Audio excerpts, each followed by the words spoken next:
ஆளுமையான ஒரு தமிழராக இருந்த மூப்பனார் இந்திய பிரதமராகக்கூடிய ஒரு சூழல் உருவாச்சு. ஆனால் அந்த வாய்ப்பு தவறி பறிக்கப்பட்டிருக்கு அப்படின்னு சொல்லிட்டு நிர்மலா சீதாராமன் சொல்றாங்க. ஒரு பாஜக அது அவங்க விளக்கி பேசட்டும். ஒரு பொதுக்கூட்டம் போட்டு தமிழில் அவங்க விளக்கி பேசினாங்கன்னா அதுக்கப்புறம் அதை பதில் சொல்லலாம். இல்லை, அது அதோட பொருள் என்ன சார் தெரியலையே, அவங்கள தான் கேட்கணும். திடீர்னு காங்கிரஸ்காரர் மீது ஒரு பாஜக சேர்ந்த வருத்தமாக இருக்கிறது. இன்றைக்கு பாஜகக்காரர்கள் திரு மூப்பனார் பழம்பெரும் காங்கிரஸ்காரரை பற்றி புதிதாக அவர்கள் பேசுகிறார்கள். அவர்களுக்கு தமிழக சரித்திரமும் தெரியாது, காங்கிரஸ் சரித்திரமும் தெரியாது. கண்டிப்பாக ஐயா கருப்பையா மூப்பனாரை பற்றி நிர்மலா சீதாராமனுக்கு ஒன்றும் தெரியாது என்பதுதான் விளக்குகிறது. என்ன வேணா பண்ணட்டும் சார். தமிழ்நாட்டை பொறுத்த வரைக்கும் நிராகரிக்கப்படுகின்ற அரசியல் கட்சியாக தான் பாஜக இருக்கும். கடந்த பாராளுமன்ற தேர்தலிலே அவர்களுக்கு கிடைத்த வாக்குகளை விட இந்த வருகின்ற சட்டமன்ற தேர்தலிலே தமிழ்நாட்டில் குறைஞ்சு தான் வாக்கு கிடைக்கும். பாஜக எந்த கட்சியோடு கூட்டணி வைக்குதோ அந்த கட்சி தோற்று போயிடும்.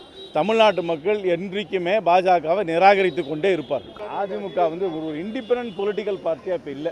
அதிமுகவோட அடிமட்ட தொண்டனை கூப்பிட்டு கேட்டீர்கள் என்றால் அவர்கள் இந்த கூட்டணியை விரும்பவில்லை. அதனால் ஒரு இண்டிபெண்டன்ட் பொலிட்டிக்கல் பார்ட்டியாக இல்லை. அதனாலேயே அவர்களுடைய எதிர்காலம் தமிழ்நாட்டில் ஒரு பிரகாசமாக இருக்காது. அவர்கள் பாஜகவோட கூட்டணி வைத்திருக்கும் வரை அவர்களுக்கு தமிழ்நாட்டில் எதிர்காலம் பிரகாசமாக இருக்காது. நீ நிறைய பேர் கட்சி ஆரம்பிக்கலாம். நீங்க கூட நாளைக்கு ஒரு கட்சி ஆரம்பிக்கலாம். ஆனா நீ ஒரு கவுன்சிலர் கூட ஆகல, ஒரு எம்எல்ஏ கூட ஆகல. நான் அவரை தோக்கடிச்சிருவேன், இவர் எனக்கு எதிரி அப்படின்னு பேசுறது பக்குவம் இல்லாத ஒரு வார்த்தைகளாக தான் கருதப்பட முடியும். நீங்க ஒரு ஆள் இன்னைக்கு ஒரு மாநாடு மட்டும் போட்டுட்டு எனக்கு எதிரி அப்படிலாம் சொன்னா அதை எப்படி ஏற்றுக்கொள்ள முடியும்? இந்த அறநிலைத்துறை என்பது இருக்கக்கூடாது. 2026 ஆட்சி வரும்போது அறநிலைத்துறையே இருக்கக்கூடாது என்பதுதான் நம்முடைய நோக்கமாக இருக்கிறது. 2026 நாம் அனைவரும் ஒன்றுபட வேண்டும். அதற்காகத்தான் நமது மாண்பு உள்துறை அமைச்சர் அவர்களும் மகாதேவ் ஆபரேஷன் செய்த மாபெரும் தலைவர் நரேந்திர மோடி அவர்கள் சேர்ந்து அண்ணா திராவிட முன்னேற்ற கழகத்தோடு ஒரு கூட்டணி வைப்போம் என்று ஒரு தீர்ப்பிட்டார். தேசிய ஜனநாயக கூட்டணி. அந்த இடத்தில் முதலமைச்சராக யார் வர வேண்டும் என கூட்டணி கட்சியினுடைய தலைவர் இங்கே மேடையில் இங்கே எழுதியிருக்கு, பார்த்தீங்களா? இங்கே எழுதியிருக்கா? எல்லாரும் பார்த்துட்டீங்களா? அவருடைய தலைமையில் ஆட்சி. ஏன் நிறைய பேர் கேட்கலாம், பிஜேபி நம்மளுடைய பெரிய கட்சி அப்படின்னு கேட்கலாம். உண்மையிலே நம்ம தான் பெரிய கட்சி. 330 நாடாளுமன்ற உறுப்பினர்கள், 1300 சட்டமன்ற உறுப்பினர்கள் இருந்தாலும் கூட தமிழ்நாட்டில் உறுதியாக அவர்களை அப்புறப்படுத்த வேண்டும் என்பதற்காகத்தான் இந்த கூட்டை நாம் ஏற்பாடு செய்திருக்கிறோம். இந்த காட்டுக்குள் புலிகள் நுழைந்தவுடனே ஒரு அணில் கூட கண்ணில் படவில்லை. நீ வெட்டிடுவாப்ப மரத்தை, மனிதனை வெட்டி கொலை செய்வது மாதிரி 6 மாசம் அல்லது ஒரு உள்ளதுக்கு போட்டுருவேன். நான் சட்டம் போடுவேன் என் வரைவில் 16 சொன்ன போது சிரிச்சா, அதே சட்டத்தை சீனா கொண்டு பல்ல இழிச்சா. நான் மரத்தை கட்டி பிடிக்கும் போது சிரிச்சா, எல்லா வெளிநாட்டுக்காரனும் கட்டி பிடிச்ச போது ஏன் ரசிச்சா. உனக்கு எது சொன்னாலும் வெள்ளக்காரன் சொல்லணும், வேற ஒருத்தன் சொல்லணும். அதுக்காக நான் தீக்குளிச்சாடா வெந்து வர முடியும்? இப்ப அரியனஸ்ங்கிற ஒரு வேதியியல் அறிஞர் இதை சொன்னார். அரியனஸ் ஒரு வேதியியல் அறிஞர், நோபல் பரிசு பெற்றிருக்காப்ல. அப்ப தெரியாதான் இருக்கணும். சீமா, அவன் சீமான், நம்ம சீமான் தானே. நான் இதை மதுரையில் இருக்க ஆயர்கிட்ட போய் சொன்னேன், நான் இவ்வளவு பேசுறேன், சனம் மக்கள் என்னை கவனிக்க மாட்டாங்களேன்னு. அப்படிதான் இருக்கும். உலகம் பூரா இயேசு இறைமகன், சொந்த ஊர்ல தச்சர் மகன் தான், சொந்த ஊர்ல ஆசாரி மகன் தான், அடுத்த ஊர்ல ஆண்டவன். அந்த மாதிரி நான் என்ன கத்துனாலும் இவனுக்கு புரியல. ஏன்னா உள்ளூர் மாடு வேலை போகாதுல. ஒருவேளை இதையே இதர் மே ஷாத் மே ஹே இந்துவா ஸ்வச்சத த்ரீஸ் வேனா த்ரீ வால்ஸ் இந்த வண்டர்ஃபுல் த ஹியூமன் நேச்சர் எதை பேசுறேன், என்னமா பேசுறேன். ஐயோ, சீமான் வெரி இன்டெலிஜென்ட்பா.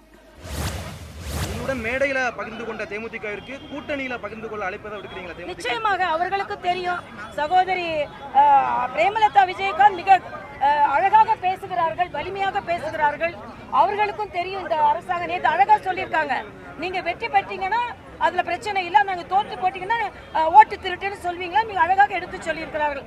அதனால எனது கோரிக்கையாகவே நான் வைப்பேன், நாம் எல்லாம் இணைந்துதான் இப்ப உள்ள திராவிட முன்னேற்ற கழக அரசை தோற்கடிக்க வேண்டும். என்டிஏ கூட்டணியில நீங்க என்ன நினைக்கிறீங்க? திரு நயினார் நாகேந்திரன் கேளுங்க.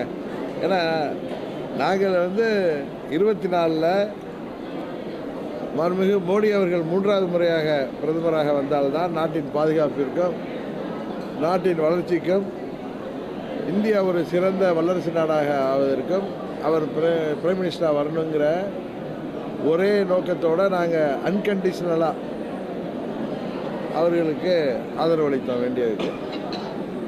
இன்றைக்கு நீங்கள் கேட்குற கேள்விக்கு திரு நயினார் நாகேந்திரன் அவர்கள் பதிலளித்தால் எங்களுக்கும் நன்றாக இருக்கும் என்று நினைக்கிறேன். காங்கிரஸ் கட்சியுடைய காமராஜர் அறக்கட்டளை சொத்தில் அங்கே பல கோடி ரூபாய், பல 100 கோடி ரூபாய் சொத்து அது. அந்த இடத்துல அவருக்கு ஒரு மண்டபம் கட்டியிருக்காங்க. அதில் எங்களுக்கு மாற்று கருத்து இல்லை. மதிக்கக்கூடிய தலைவர் கருப்பையா மூப்பனார் அவர்கள். ஆனால் அந்த இடத்துல யார் போயிருக்காங்க? இன்றைக்கி பாஜக தலைவர் போயிருக்காங்க. ஒருபோதும் பாஜகவை கருப்பையா மூப்பனார் அவர்கள் ஏற்றுக்கொண்டதே கிடையாது. ஒருபோதும் ஏற்றுக்கொண்டது கிடையாது. இக்கட்டான சூழலில் கூட அரசியலுடைய மாற்றங்கள் வரும், ஒரு வாய்ப்பு கிடைக்கும், ஐயா கருப்பையா மூப்பனாருன்னு தெரிஞ்ச பிறகு கூட ஒரு வாஜ்பாய் அரசை ஆதரிக்கவில்லை. ஒரு வேளை அவர் தீர்மானிச்சிருந்தாருன்னா வாஜ்பாய் அரசு 5 ஆண்டுகள் தொடர்ந்திருக்கும். ஆனால் அவர் அதை நிராகரித்தார். பாசிசவாதிகளை, மதவாத சக்திகளை ஆதரிப்பதில்லைன்னு கருப்பையா மூப்பனார் கொள்கையில் தெளிவாக இருந்தார். அவர் மகன் ஜி கே வாசன் கொள்கையில் தெளிவாக இருக்காரான்னா அது மிகப்பெரிய கேள்வியாக இப்போ எழுந்திருக்கு. பாஜகவுடன் அதிமுக தேர்தல் கூட்டணி வைத்ததோடு மட்டுமல்லாமல் பாஜகவினுடைய பல்வேறு மக்கள் விரோத திட்டங்களை அதிமுக நாடாளுமன்றத்தில் ஆதரித்திருக்கிறது. உதாரணமாக நான் பல்வேறு செய்திகளை எடுத்து சொல்ல முடியும். அந்த வகையில் பாஜக ஆர்எஸ்எஸ்னுடைய கட்டுப்பாட்டில் இருக்கின்றது. அப்படி அதுதான் உண்மை. அதிமுக ஆர்எஸ்எஸ்னுடைய கட்டுப்பாட்டின் கீழே சென்று விட்டது என்று சொல்வது நியாயமான, நேர்மையான, சரியான ஒரு நிலைப்பாடு தான்.